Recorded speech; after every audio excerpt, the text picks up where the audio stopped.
love Morocco. Oh. D'où viens-tu? China. 16e édition Medaïti, 16 ans au Maroc. Comment vous voyez l'évolution des technologies de l'information au Maroc? Le Maroc a toujours été un pays en effervescence, dans le sens que, comme dans tous les pays du monde, les technologies d'information intéressent énormément de monde. Nous, on est un salon professionnel, donc on va parler principalement donc, des entreprises. Et c'est un pays toujours curieux, à la recherche de nouvelles de nouvelles technologies qui peuvent augmenter la compétitivité des entreprises. Donc cette année, c'est vrai, le Made Haïti est toujours un peu en avant sur les thèmes. C'est volontaire, c'est pour attirer l'attention sur certaines choses qui se développent dans le monde. Donc l'année dernière, on avait fait un sujet sur le Big Data. Et cette année, c'est l'intelligence artificielle. Et voilà, on est heureux aussi d'amener le premier robot au Maroc pour montrer un petit peu ce qu'est l'intelligence artificielle de nos jours, sachant que aujourd'hui, on parle quand même plus de robotique que de vraie intelligence artificielle, quoi. Vous pouvez nous parler un petit peu des entreprises qui sont présentes Absolument. Donc nous avons une centaine d'entreprises présentes. Il y a 50% à peu près d'entreprises étrangères d'autres pays, donc des entreprises françaises, du Luxembourg, d'Espagne, de Tunisie. J'espère que j'oublie personne. Voilà. Bon, et après, bien sûr, donc des acteurs marocains majeurs qui sont présents. Donc ces acteurs représentent différents secteurs d'activité. On a un pôle important dans la cybersécurité. Forcément, puisqu'on parle de big data, d'intelligence artificielle, la protection des données, la sécurité est très importante. On a aussi des acteurs de la transformation digitale. Donc, qui dit transformation digitale veut dire toutes les technologies qui peuvent s'héberger aussi sur le cloud, les data centers, toutes les données maintenant qui sont réparties différemment qu'avant, toutes ces choses-là.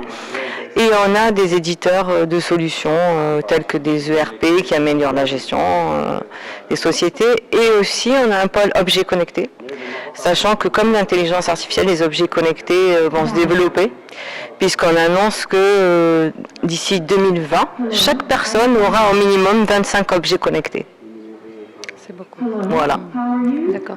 Et cette année, vous avez la particularité de ramener un petit robot qui est d'ailleurs très bavard. Oui, il ne laisse pas parler. Il veut son petite interview aussi.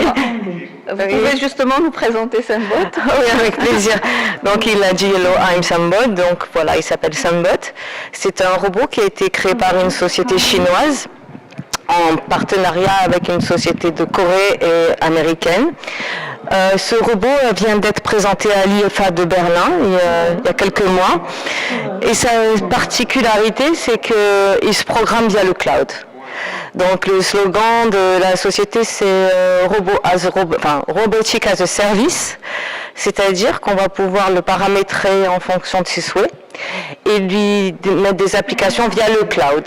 Okay. Donc par exemple, si on prend une entreprise, on va dire un concessionnaire auto, sur le robot, il va pouvoir présenter par vidéo ses différentes voitures, il va pouvoir mettre des tarifs, il va pouvoir faire des annonces promotionnelles, il va pouvoir, alors pour des annonces promotionnelles, par exemple, vous approchez du robot, vous flashez QR code et vous avez une remise, il peut faire aussi de l'animation, c'est-à-dire accueillir les clients, les orienter dans les différents halls, leur présenter différentes voitures. Si par exemple on est intéressé par telle voiture, il va vous orienter, il est capable de se géolocaliser. Donc il fait de la vidéo, il est capable aussi de faire de la télésurveillance, c'est-à-dire le soir il peut faire une ronde et prendre tout en vidéo. Il est aussi capable de vous faire des projections parce qu'il a un projecteur sur sa tête et il peut donc faire une présentation instantanée, PowerPoint ou vidéo, voilà. Donc c'est un petit assistant commercial.